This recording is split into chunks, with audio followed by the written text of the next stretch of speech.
চৌধুরী বাড়িতে আজকে একদম রমরমা পরিবেশ। সবাই বেশ খুশ মেজাজে আছে। এতদিন পরে সবার মুখে আবার হাসি ফুটে উঠেছে। আবার সবকিছু আগের মতো স্বাভাবিক হয়ে গেছে। কালকে রাতে আহির, মিহির, সারিকা, সাইফা মোটামুটি আহত অবস্থায় বাড়িতে ফিরে আসে। ওদের এমন অবস্থা দেখে বাড়ির লোকেরা কি হয়েছে জানতে চাইলে ওদের উপরে কিভাবে অ্যাটাক হয়েছে সেই কাহিনী ওরা একে একে সবাইকে খুলে বলে। তার কিছুক্ষণ পর ওনারা সবাই জানতে পারেন মেঘকে কিডন্যাপ করা হয়েছে। দিশা আলিশার মাথা ফেটে গেছে, ওরা হসপিটালে ভর্তি। অভি হিয়ানো খুব খারাপভাবে আহত হয়েছে। সব শুনে আসিফ খান আর আজম রহমানের অবস্থা খারাপ হয়ে গিয়েছিল। ওনারা ওনাদের যত সোর্স ছিল সব মেঘকে খুঁজতে কাজে লাগিয়ে দিয়েছিল। আহির মিহিরও ওই রকম আহত অবস্থায় আবার অত রাতে বেরিয়ে পড়েছিল মেঘকে খুঁজতে। মেঘের কিডন্যাপের কথা শুনে মোনা খান, মীরা রহমানের শরীর আরও খারাপ হতে থাকে। রাত প্রায় ৩টার দিকে দরজার কলিং বেলের শব্দ শুনে সাইফা গিয়ে দরজা খুলে দেয়। দরজা খুলতেই মুখে মাস্ক পরা আর হুডি পরা একটা ছেলের কোলে মেঘকে দেখতে পেয়ে ও ভীষণ ভয় পেয়ে যায়। পরে মাস্ক সরাতেই আহানকে দেখে কাঁদতে কাঁদতে হাঁটু ভেঙে ফ্লোরে বসে পড়ে। ওর কান্নার শব্দে সবাই দৌড়ে দরজার কাছে আসে। এসেই আহানকে দেখে সবাই প্রথমে অবাক হলেও পরে সবাই ওকে জড়িয়ে ধরে কান্নাকাটি শুরু করে দেয়। এটাও জিজ্ঞেস করে এতদিন কোথায় ছিল। আহান কোনো রকম সবাইকে সত্যি মিথ্যা গুলিয়ে বুঝিয়ে দিয়ে মেঘকে নিয়ে উপরে চলে যায়। আহান যেটা বলেছে ওনারা সবাই সেটাই বিশ্বাস করে নিয়েছেন। উল্টে আর কোনো প্রশ্ন করেনি। কারণ একসাথে আহান আর মেঘকে একসাথে সেফলি পেয়ে গেছেন, এটাই ওনাদের কাছে অনেক। আর বেশি কিছু ওনারা জানতে চান না। আহান ফোন করে বাসায় ডাক্তারকে ডাকে মেঘের চেকআপ করার জন্য। ডাক্তার টুকিটাকি ট্রিটমেন্ট দিয়ে চলে যায়।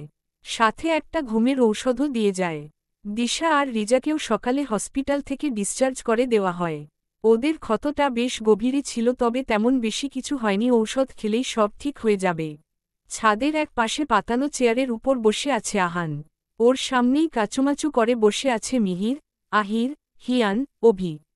আর ওদের পাশের চেয়ারগুলোতে বসে আছে সারিকা, সাইফা, দিশা, আলিশা, মেঘ, রিজা। আহান কিছুক্ষণ অভি, হিয়ান, আহির, মিহিরের দিকে বিরক্তি ভঙ্গিতে তাকিয়ে থেকে বিদ্রূপের স্বরে বলল, মায়ে কয়েকটা দিন ছিলাম না, এর মধ্যেই তোদের এক একজনের কি অবস্থা হয়েছে। একজনও অক্ষত নেই, সবার শরীরে কাটা ছেঁড়ার দাগ। যদি আর মায়ে কিছু দিন দেরি করতাম তাহলে তো হসপিটাল, বিজনেস, পার্টি অফিস ধুলোর সাথে মিশিয়ে ফেলতি তোরা। হো, যারা নিজেদের সেফ করতে পারে না তারা আবার ব্যবসা আর ফ্যামিলির লোক সামলাবে কি করে। আহাননের কথা শেষ হতেই আহির কপাল কুঁচকে আহানকে উদ্দেশ্য করে বিরক্তির স্বরে বলল, ব্রো প্লিজ এইবার একটু চুপ করো। যখন থেকে এসেছ তখন থেকে শুধু আমাদের একটার পর একটা কথা শুনিয়েই যাচ্ছ। আর আমরা চুপচাপ শুনে যাচ্ছি। আরে আমরা কিভাবে বুঝবো আমাদের নিজেদের সিকিউরিটি গার্ডরাই আমাদের উপর হামলা করবে। আহান দাঁতে দাঁত চেপে বলল, তোদের নতুন করে সিকিউরিটি গার্ডকে রাখতে বলেছিল? আর যখন রেখেইছিলি তখন ওদের ব্যাকগ্রাউন্ড ভালো চেক করিসনি কেন? মিহির বলল, আর ব্রো আমরা রাখতে চাইনি, অভি ব্রোই তো জোর করে রাখতে বলল। আর তখন আমাদের ওদের ব্যাকগ্রাউন্ড চেক করার মতো অবস্থা ছিল না। সব দিক সামলাতে গিয়ে রীতিমতো হিমশিম খাচ্ছিলাম। আহান এবার রেগে অভির দিকে তাকিয়ে ওকে ধমক দিয়ে বলল, ওই তুই আমাকে কেন বললি না তোরা নতুন করে সিকিউরিটি গার্ড রেখেছিস? তুই তো আমাকে একবার জিজ্ঞেস করতে পারতি সিকিউরিটি গার্ড আদৌ রাখবি কিনা। তোকে তো বলেছিলাম এখানে ঘটে যাওয়া প্রত্যেকটা ঘটনার আপডেট আমার চাই। তাহলে কেন একবার জিজ্ঞেস করে নিলি না? মেঘ, আলিশা, দিশা, সারিকা, সাইফা, রিজা ওরা এতক্ষণ একপাশে বসে চুপচাপ মিহিরদের কথা শুনছিল। আহানের কথা শুনে ওরা সবাই ভীষণ অবাক হল। সবাই অবাক চোখে একবার অভির দিকে তাকাচ্ছে আরেকবার আহানের দিকে তাকাচ্ছে। অভি আহানের দিকে তাকিয়ে অসহায় কণ্ঠে বলল, আর এত প্রবলেমের মধ্যে ছিলাম তাই তোকে বলতে ভুলে গেছি। অভির কথা শেষ হতেই আহান কিছু বলতে যাবে তার আগেই দিশা দাঁতে দাঁত চেপে অভিকে উদ্দেশ্য করে বলল, তোকে বলতে ভুলে গিয়েছিলাম মানে? তার মানে আপনি জানতেন আহান ভাইয়া বেঁচে আছে? ভাইয়া বেঁচে আছে শুনেও এতদিন ওনাকে খোঁজার নাটক করে গেছেন। এতগুলো মানুষ ভাইয়ার জন্য টেনশনে ছিল আর আপনি সবটা জেনেও চুপচাপ ছিলেন, কাউকে কিচ্ছু বলেননি। এত সুন্দর অভিনয়ের জন্য আপনার মুখের উপর তো অ্যাওয়ার্ড ছুঁড়ে মারা উচিত। আমার কাছে এই মুহূর্তে অ্যাওয়ার্ডটা নেই, না হলে আমিই ছুঁড়ে মারতাম। স্বার্থপর, মিথ্যাবাদী, বাটপার, মিচকে শয়তান লোক একটা, আপনাকে তো আমি পুলিশে দিব। দিশার কথা শুনে সবাই হা করে দিশার দিকে আছে। অভি রেগে দিশাকে ধমক দিয়ে বলল, এই মেয়ে শাটা, একটা থাপ্পড় দিয়ে তোমার গাল লাল করে দিব। বাচাল, ঝগড়ুটে মেয়ে একটা। আমারই ভুল হয়েছে, তোমাকে আমার বাঁচানোই ঠিক হয়নি। উল্টে তোমার মতো একটা শাকচুন্নিকে নিয়ে গিয়ে হসপিটালের ছাদ থেকে ফেলে দেওয়া উচিত ছিল, তাহলে অন্তত পৃথিবী থেকে একটা বাচাল কমে যেত। অভির কথা শেষ হতেই হিয়ান রাগী গলায় বলল, এই তোরা দুজন চুপ করবি? এত বড় হয়ে গেছিস অথচ বাচ্চাদের মতো 5 মিনিট পরপর ঝগড়া শুরু করিস। হিয়ানের কথা শেষ হতেই দিশা আর অভি একে অপরের দিকে তাকিয়ে দুজন দুজনকে ভেঙচি কেটে চুপ হয়ে গেল। হিয়ান এবার সোজা হয়ে বসে আহানের দিকে তাকিয়ে সিরিয়াস ভঙ্গিতে বলল, তুই ওই দিন কিভাবে বেঁচে গেলি আহান? আর লাশটাই বা কার ছিল? বেঁচেই যখন ছিলি এতদিন কোথায় ছিলি? আমাদের সামনে আসিসনি কেন? আর তুই যে বেঁচে আছিস সেটা অভি কবে থেকে জানে? জানেই যখন আমাদের বলল না কেন? হিয়ানের কথার মাঝেই আহান ওকে থামিয়ে দিয়ে বলল, উফ, এত প্রশ্ন একসাথে কেউ করে? আর কিছু জিজ্ঞেস করতে হবে না, চুপচাপ বসো। শুরু থেকে সবটা বলছি। আহানের কথা শুনে সবাই সিরিয়াস মুখ করে আহানের দিকে তাকাল। আহান একটা দীর্ঘশ্বাস ফেলে বলল, ওই দিন যখন গাড়িটা খাদ থেকে পড়ছিল, তখন গাড়িটা নিচে পড়ার আগেই আমি গাড়ি থেকে লাফ দিয়ে নিচে পড়ে গিয়েছিলাম। আমার থেকে জাস্ট কয়েক হাত দূরে গাড়িটা ব্লাস্ট করেছে। আল্লাহর রহমতে একটুর জন্য বেঁচে গেছি। এটুকু বলতেই অভি আহানকে থামিয়ে দিয়ে বলল, বাকিটা আমি বলছি। সবাই উৎসুক চোখে অভির দিকে তাকাল। অভি গম্ভীর কণ্ঠে বলল, সেদিন ফাংশনের পরে আমি সারিকা সাইফাকে বাড়িতে নামিয়ে দিয়ে মিস দিশাকে ওনাদের বাড়িতে দিয়ে এসেছিলাম। তাই অনেক রাত হয়ে গিয়েছিল। আর দিশাদের বাসা থেকে আমাদের বাসা অনেকটা দূরে, বাড়িতে যেতে গেলে অনেক রাত হয়ে যেত। এই জন্য আমি আমার ফ্ল্যাটে চলে গিয়েছিলাম। ওখানে গিয়ে ঘুম আসছিল না, তাই ফোন স্ক্রুল করছিলাম, তখনই আহানের ভয়েস মেসেজটা পাই আর আমি সাথে সাথে বেরিয়ে পড়ি। তারপর আহানের ফোনের লোকেশন ট্রেস করে আমি আমার গার্ডদের জানিয়ে দেই। ওরা আসার আগেই আমি সেই খাদের কাছে পৌঁছে যাই, গিয়ে দেখি ব্ল্যাক স্নেক গ্যাংয়ের লোকেরা গাড়ি নিয়ে দাঁড়িয়ে আছে। ওদের পোশাক দেখেই আমি ওদের চিনে ফেলেছিলাম। যেহেতু আমি একা ছিলাম তাই আমি আর ওদের সামনে যাইনি, আড়ালে দাঁড়িয়েছিলাম। ওরা কয়েকজন গাড়ি থেকে নেমে যখন দেখল আহানের গাড়িটা ব্লাস্ট করেছে, তখন ওরা ভেবে নিয়েছিল আহান আর মেঘ মারা গেছে। তাই ওরা ওখান থেকে গাড়ি নিয়ে রওনা দিতেই তোরাও এসে ওদের পিছু নিস। তখন তোদের উপর খুব রাগ হয়েছিল আমার, কোথায় আহান মেঘকে খুঁজবি তা না করে ওদের ধরতে চলে গিয়েছিলি। তোরা সবাই চলে যেতেই আমার গার্ডরাও এসে হাজির হয় ওখানে। আমরা সবাই কোমরে দড়ি বেঁধে খাদে নেমে গিয়ে দেখি গাড়িটা পুড়ছে আর আগুনের আলোতে পুরো জায়গাটা মোটামুটি আলোকিত হয়েছিল, তাই আমাদের আহানকে খুঁজে পেতেও তেমন একটা সমস্যা হয়নি। আমরা যখন ওকে পেয়েছিলাম তখনও ওর হুঁশ ছিল। ও বারবার শুধু অস্ফুট স্বরে মেঘের নাম বলছিল। তাই আমরা ভেবেছিলাম মেঘ হয়তো ওখানেই আশেপাশে কোথাও আছে। মেঘকে খুঁজতে খুঁজতে হঠাৎ আমার মাথায় একটা প্ল্যান চলে আসে। আমি আমার কিছু গার্ডদের আহানকে নিয়ে আমাদের ফার্ম হাউজে পাঠিয়ে দেই। আর বাকিদের হসপিটালের মর্গে পাঠিয়েছিলাম একটা লাশ নিয়ে আসতে। ওরা সবাই যাওয়ার পর আমি মেঘকে নিচে না পেয়ে উপরে চলে আসি। তারপর উপরে এসে অনেক খুঁজে ওকে পেয়েছিলাম। ভেবেছিলাম ওকেও নিয়ে আমাদের ফার্ম হাউজে চলে যাব। আর সবার সামনে ওদের দুজনকেই মৃত ঘোষণা করে দিব। কিন্তু তোরা এসে আমার প্ল্যানে এক বালতি পানি ঢেলে দিলি। আমি মেঘকে নিয়ে গাড়িতেই উঠতে যাচ্ছিলাম, ঠিক তখনই তোরা তিনজন ওখানে এসে পড়লি। একসাথে এতগুলো কথা বলে অভি একটা লম্বা শ্বাস ফেলল। আলিশা অভিকে উদ্দেশ্য করে ব্রু কুঁচকে বলল, বাদ, তোর এই সব ফালতু ড্রামা করার কি দরকার ছিল? ওদের মেরে ফেলার নাটক করে তোর কি লাভ হলো? আর হিয়ানরা তো লাশটা রাখার আগেই ওখানে এসে পড়েছিল, তো তোরা লাশটা কখন রাখলি? অভি একটা ধমক দিয়ে বলল, কথার মধ্যে বাম হাত রুকাস কেন? বলছি তো আস্তে আস্তে সবকিছু। অভির কথা শুনে আলিশা মুখ গোমরা করে বসে রইল। অভি বলল, আমাদের কারোরই শ্যাওর অভাব নেই, বিশেষ করে আহানের। আমরা লাইফে ফ্রেন্ড বানাতে পেরেছি কিনা জানি না, তবে আনলিমিটেড শ্যাও ঠিকই বানিয়েছি। কলেজ লাইফ থেকে ঝগড়া মারামারি করেছি, তারপর লন্ডনের ভার্সিটিতে ওখানকার স্টুডেন্টদের সাথে মারামারি, তারপর বিজনেসম্যানদের সাথে ডিল নিয়ে ঝামেলা, মাফিয়াদের সাথে ঝামেলা, সব মিলিয়ে কত যে শ্যাও আছে তা আমরা নিজেরাও জানি না। আর প্রায় সবাই সব সময় আহানকে মারার জন্য অ্যাটাক করে। ওরা যদি কোনোভাবে জানতে পারত আহান বেঁচে আছে তবে অসুস্থ তাহলে সবাই মিলে একসাথে আহানকে অ্যাট্যাক করত। তাই আমি কোনো রিস্ক নিতে চাইনি। আহান আর মেঘকে সেফ জায়গায় রাখতে চেয়েছিলাম যাতে কেউ ওদের আশেপাশেও না যেতে পারে। বাকি রইল লাশ গাড়িতে কখন রাখা হয়েছিল সেটা। ওটা রাখা হয়েছিল হিয়ানরা যখন মেঘকে নিয়ে কান্নাকাটি করছিল তখন আমার লোকেরা চুপি চুপি নিচে নেমে লাশটা গাড়িতে রেখে চলে আসছিল। ওরা একটা মেয়ের লাশও নিয়ে এসেছিল কিন্তু আমি মেসেজ দিয়ে রাখতে বারণ করে দিয়েছিলাম। অভির কথা শেষ হতেই সবাই একটা দীর্ঘশ্বাস ফেলল। হিয়ান অভিকে উদ্দেশ্য করে বলল, তারপর কি হয়েছিল?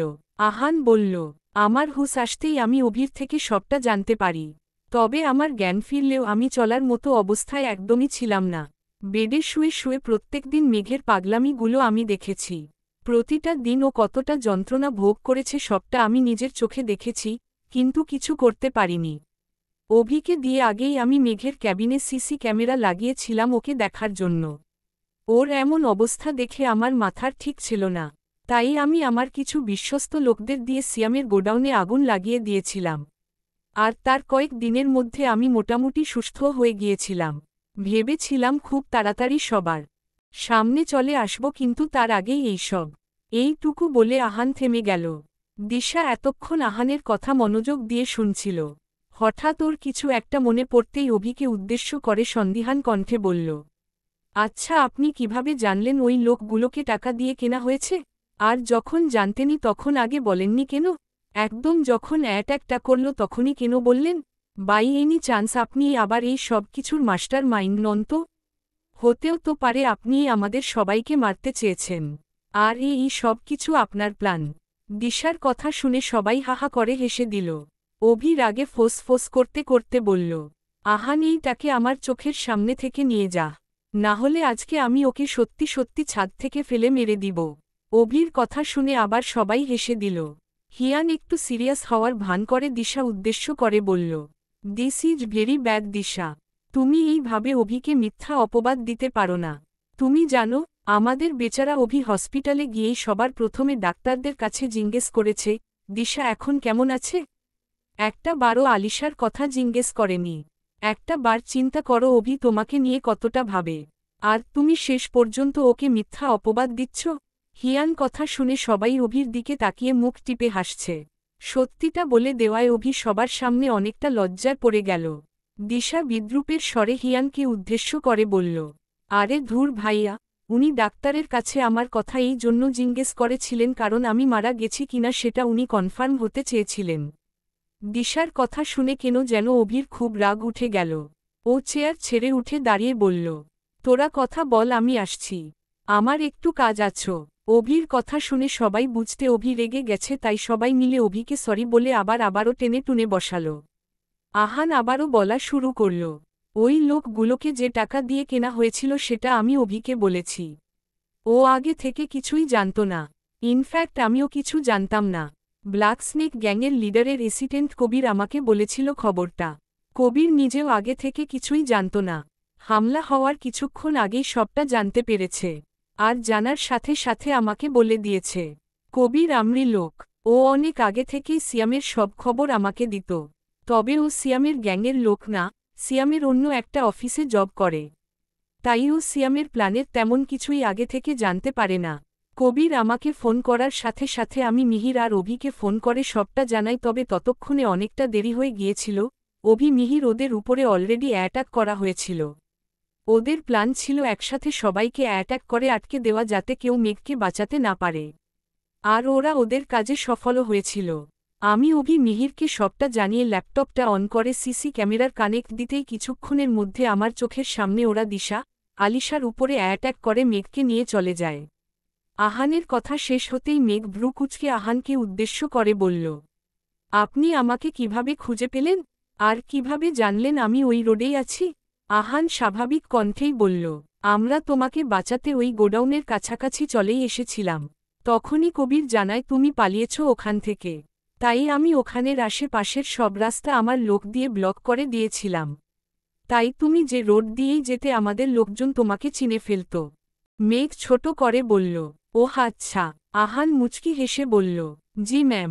দিশা বাচ্চাদের মতো হাত উঁচু করে বলল, আহান ভাইয়া, আমার একটা লাস্ট প্রশ্ন আছে, জিজ্ঞেস করি? অভি মুখ বাঁকিয়ে বলল, যদি বলি একদম কোনো প্রশ্ন করবে না, তাহলে তুমি শুনবে? দিশা ভেঙচি কেটে বলল, একদমই না। পারমিশন দিলেও করব আর না দিলেও করব। তাহলে আর চুপচাপ বর্ষে না থেকে প্রশ্নটা করে আমাদের উদ্ধার করুন। কথাটা বলেই অভি মুখ বাঁকিয়ে বসে রইল। দিশা সেদিকে পাত্রা না দিয়ে অনেকটা চিন্তিত ভঙ্গিতে আহানকে উদ্দেশ্য করে বলল, আচ্ছা এ রিপোর্টটা আপনার সাথে কিভাবে মিলে গেল ভাইয়া? ডাক্তারি বাকেনও বলল ওটা আপনার ডেডাবডি। আহান কিছু বলতে যাবে তার আগেই অভি চেয়ার থেকে দাঁড়িয়ে রাগী কণ্ঠে বলল, এই মেয়ে, তোমার মাথায় কি গোবর ঢুকানো? কমন সেন্স বলতে কোনো জিনিস নেই?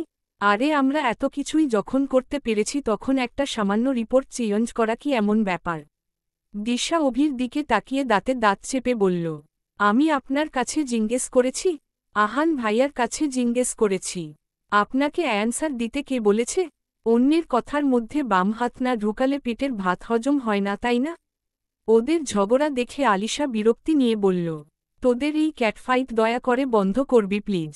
বলেই দিশা আহানের দিকে তাকিয়ে ওকে উদ্দেশ্য করে বলল, আচ্ছা ভাইয়া, সিয়াম নামের ছেলেটা এখন কোথায় আছে? আহান একটা বাঁকা হাসি দিয়ে বলল, আপাতত জেলে আছে, বাট খুব তাড়াতাড়ি নরকে থাকবে। দিশা অবাক হয়ে বলল, মানে? তোমাকে এত মানে বুঝতে হবে না। বলেই হিয়ান আলিশার হাত ধরে নিয়ে গিয়ে ছাদ থেকে নিচে নেমে গেল। 5 দিন পর দুপুরবেলা মেঘ শাওয়ার নিয়ে ওয়াশরুম থেকে বের হয়ে জামাকাপড়গুলো ব্যালকনিতে শুকাতে দিয়ে রুমে এসে ড্রেসিং টেবিলের সামনে দাঁড়িয়ে টাওয়েল দিয়ে চুল শুকাতে লাগল। ঠিক তখনই মেঘের ফোনে টুং করে একটা নোটিফিকেশন আসল। মেঘ এক হাতে টাওয়েল টানিয়ে চুল মুছতে মুছতে বেডের উপর থেকে ফোনটা হাতে নিয়ে মেসেজটা ওপেন করল। মেসেজটা ওপেন করতেই মেঘ খুশিতে ইয়াহু বলে একটা চিৎকার দিল। কারণ মেসেজটা সাইফা করেছে, আর ওতে লেখা ছিল, আপি, আজকে বড়রা সবাই আলিশা আপিদের বাড়িতে যাবে হিয়ান ভাইয়া আর আলিশা আপির বিয়ের ডেট ফিক্সড করতে। মেঘ ফোনটা বেডের উপরে ছুঁড়ে ফেলে দিয়ে নিজেও বেডের উপর উঠে খুশিতে লাফাতে লাগল। তখনই কেউ ওর রুমের দরজাটা ঠাস করে ধাক্কা দিয়ে খুলে ভিতরে প্রবেশ করল। দরজা খোলার শব্দ পেয়ে মেঘ লাফানো থামিয়ে ভ্রু কুঁচকে দরজার দিকে তাকাল। দেখল মিহির রুমের মধ্যে ঢুকে দরজাটা লক করে দিয়ে রাগে ফুঁসতে ফুঁসতে এসে বেডের উপরে ধপ করে বসে পড়ল। মেঘ মিহিরের দিকে তাকিয়ে দেখল মিহিরের গায়ে এখনও পাঞ্জাবি, পায়জামা আর টুপি পরে আছে। ও বুঝতে পারল মিহির মসজিদ থেকে জুমা নামাজ পড়ে সোজা ওর রুমে এসেছে। কিন্তু হঠাৎ কেন এত রেগে আছে সেটা মেঘ কিছুতেই বুঝতে পারল না।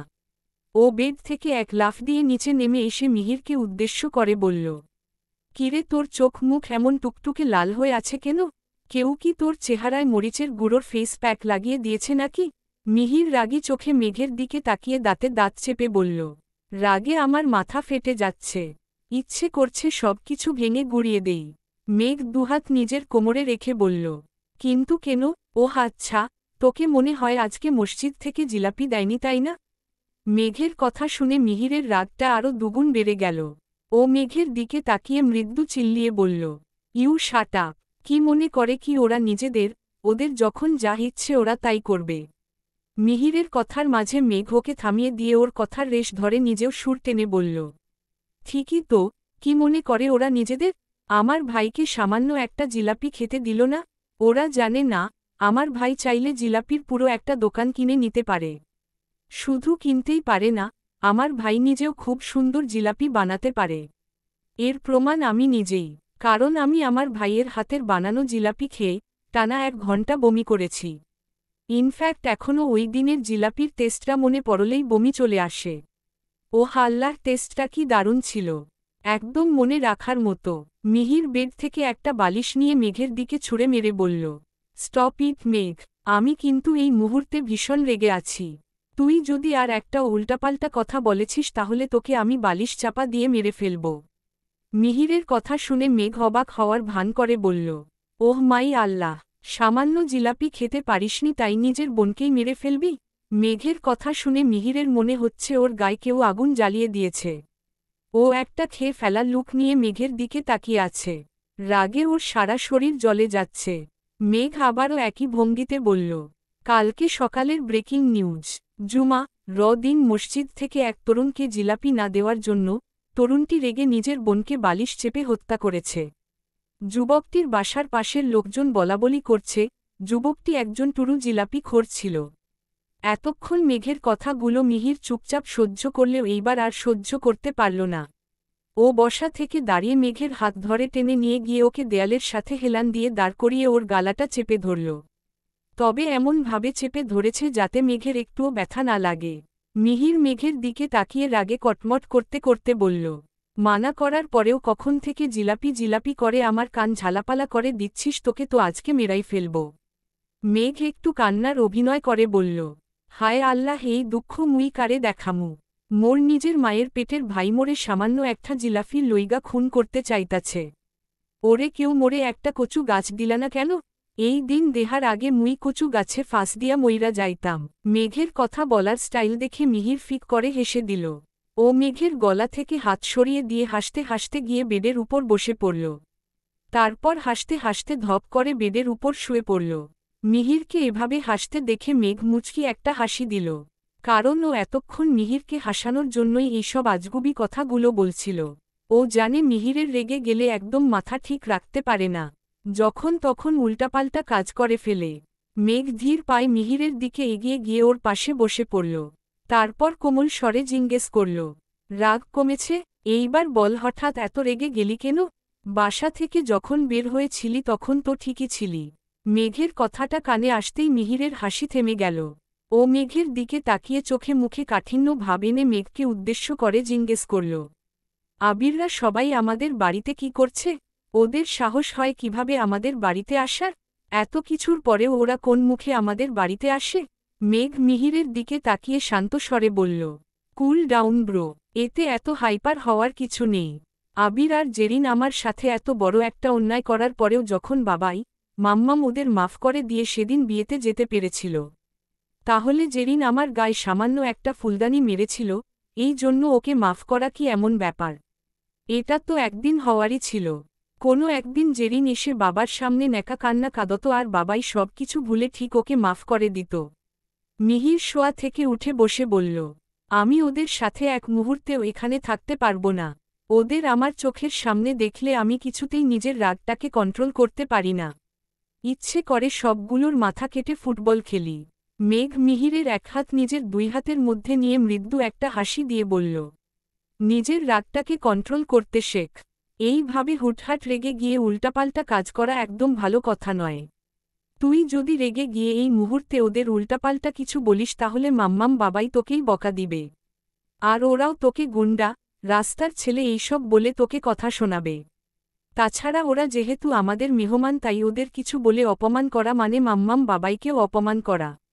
সবাই বলবে আমাদের মা বাবা আমাদের শিক্ষা দিতে পারেনি।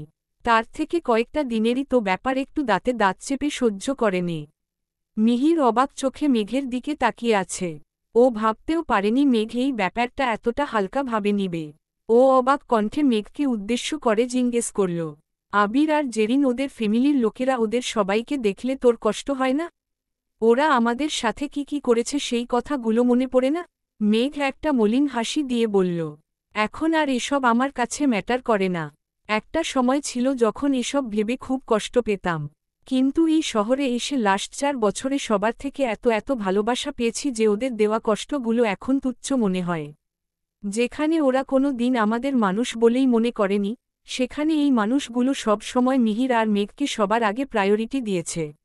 আজ অবধি এনারা কেউ আমাদের একটা ধমক দিয়েও কথা বলেনি, কখনো এমন কোনো কথা বলেনি যাতে আমরা হার্ট হই। সব সময় আমাদের খুশি রাখার চেষ্টা করেছে। আর এত মানুষের ভালোবাসার কাছে ওদের দেওয়া কষ্টগুলো এখন আর মনে পড়ার প্রশ্নই ওঠে না। মেঘের কথা শুনে মিহির মেঘের চেহারার দিকে তাকিয়ে মুচকি একটা হাসি দিল। ওর বোনটা সত্যিই অনেক বড় হয়ে গেছে, কথায় কেমন বড়দের মতো ম্যাচুরিটি এসেছে। মিহির মেঘের দিকে কিছুক্ষণ তাকিয়ে থেকে কিছু একটা ভেবে মেঘকে উদ্দেশ্য করে বলল, আচ্ছা বনু, আবির আর জেরিনকে একসাথে দেখলে তোর কষ্ট হয় না? হঠাৎ মিহিরের এমন প্রশ্নে মেঘ ভরকে গেল। ও অবাক চোখে মিহিরের দিকে তাকিয়ে বলল, হোয়াই, ওদের দুজনকে দেখলে আমার কোন দুঃখে কষ্ট হবে রে ভাই? মিহির একটু মজা করে বলল, না মানে, যতই হোক আবির তোর উডবি হাসবেন্ড ছিল। জেরিনের জায়গায় এখন তোর থাকার কথা ছিল।